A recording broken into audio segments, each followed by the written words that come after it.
আসসালামু আলাইকুম। ফেসবুক থেকে ইনকাম সম্পর্কে আমি আপনাদেরকে সঠিক কিছু তথ্য দেই।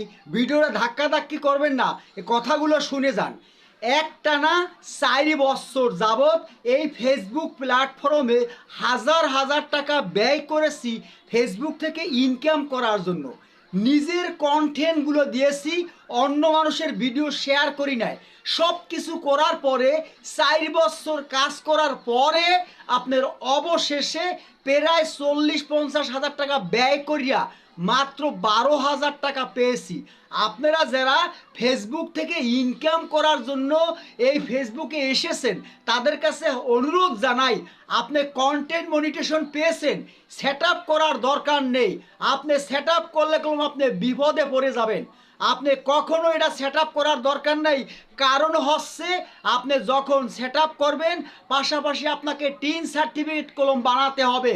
টিন সার্টিফিকেট না বানাইলে আপনি এখান থেকে ইনকাম করতে পারবেন না। এই জন্য হাত জোর করে আমি আপনাদের কাছে অনুরোধ করছি যে আপনারা টিন সার্টিফিকেট বানাবেন না। যারা কন্টেন্ট পেয়েছেন আপনারা কন্টেন্ট সেট আপ করবেন না, কারণ লোভে পাপ, পাপে মৃত্যু। আপনি এত কষ্ট করে এত পরিশ্রম করে আপনি যদি এখান থেকে 2টা টাকা ইনকাম করতে না পারেন তাহলে আপনি ব্যর্থ হয়ে ফিরে যাবেন। হাজার হাজার লক্ষ লক্ষ মানুষ এই ফেসবুক প্ল্যাটফর্ম থেকে চলে গেছে বিদায় নিয়ে। আসলে আমার যারা ফ্রেন্ড ফলোয়ার ছিল তারা অনেকেই চলে গেছে। আমার 22,000 ফলোয়ার কমতে কমতে 200-300 ফলোয়ার অলরেডি কমে গেছে। এইভাবে প্রতিনিয়ত ফেসবুক থেকে বিদায় নিয়ে হাজার হাজার মানুষ চলে যাচ্ছে।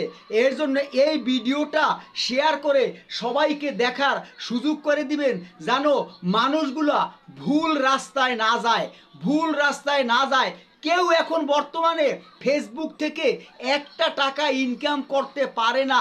আসলে এতদিন যা কিছুই বলেছি আসলে বলেছিলাম নিজের স্বার্থের জন্য, যে এখান থেকে মনে হয় ইনকাম করা যায় না। ভাই ও বন্ধুরা, এখান থেকে ইনকাম করা যায় না। তবে আপনার সাথে আমার সাথে যে সুসম্পর্ক রয়েছে এই সম্পর্ক যেন সবসময় জোরদার থাকে। আপনি একটা ভিডিও পোস্ট করলেন, আমি একটা ছবি পোস্ট করলাম, আমাদের ভিতরে যেই ভালোবাসা সবসময় যেন অব্যাহত থাকে সেই দোয়াই করি। সবাই সবার জন্য দোয়া করবেন। আমি মনিরুজ্জামান সোহেল প্রতিটা মানুষের ভালো চাই। আসলে এই ফেসবুক থেকে ইনকাম করার জন্য কেউ ভিডিও পোস্ট করবেন না। আসুন আমরা মিলেমিশে কাজ করি, আমাদের এই যে সুসম্পর্ক সবসময় যেন অ্যাক্টিভ থাকে সেই দোয়াই করি। আসসালামু আলাইকুম ওয়া রাহমাতুল্লাহি ওয়া বারাকাতুহু।